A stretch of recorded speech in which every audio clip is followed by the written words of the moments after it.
Assalamualaikum warahmatullahi wabarakatuh. First of all, let me introduce myself. My name is Chika Nurfetri, you can call me Chika. I am a student at Dharma Andalas University English Department.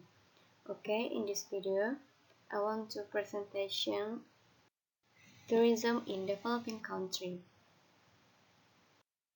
First, introduction.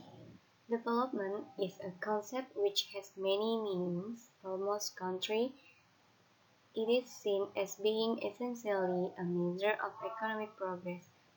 As such, most development indicators center on change in the gross domestic product or GDP, gross national income or GNP, or per capita incomes.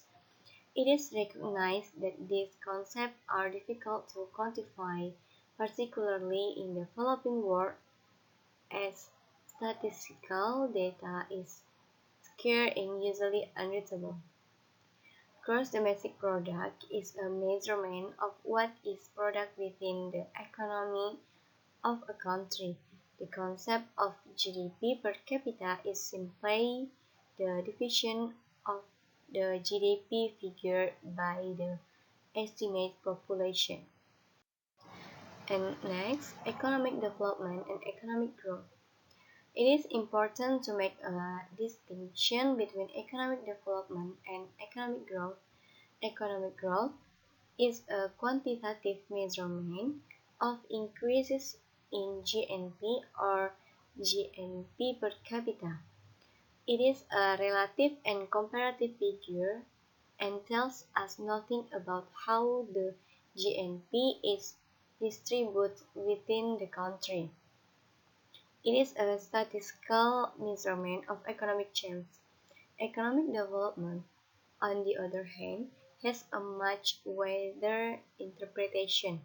It attempts to see how economic growth has actually been used to improve the general living standard and well-being of the people of a country.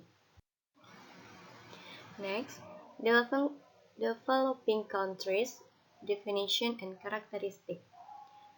There are perhaps six major features which are common of developing countries.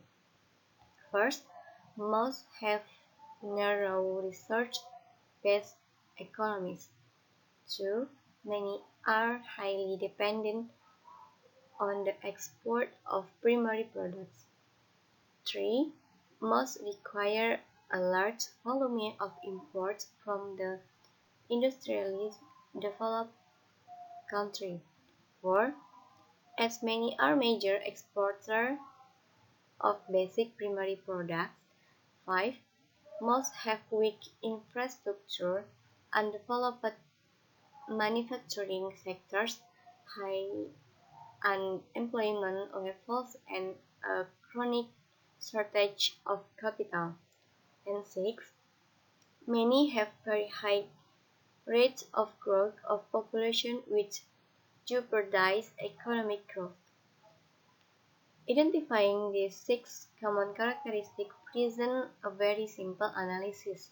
One can find countries where certain factors would not necessarily play and others where they do. However, it's a generalism.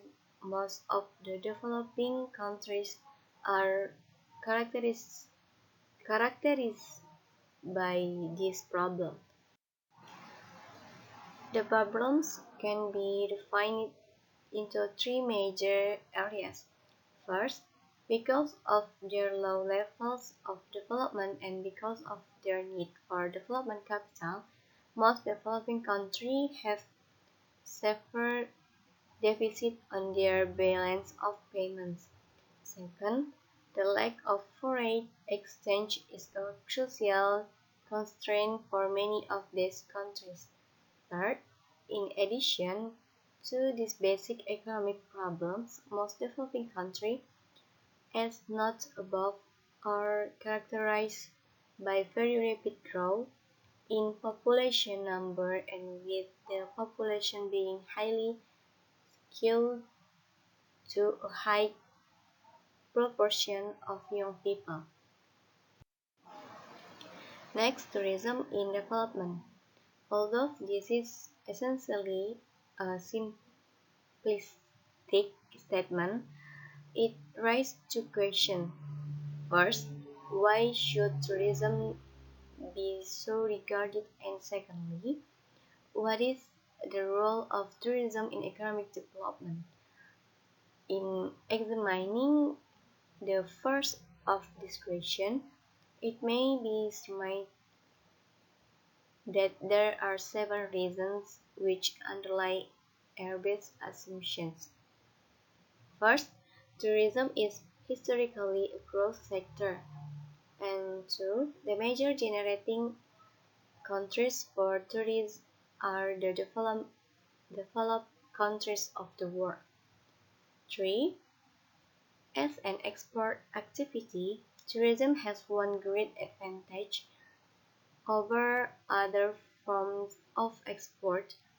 It is not faced with tariff or quota barriers. 4. Tourism tends to be an employment-intensive activity.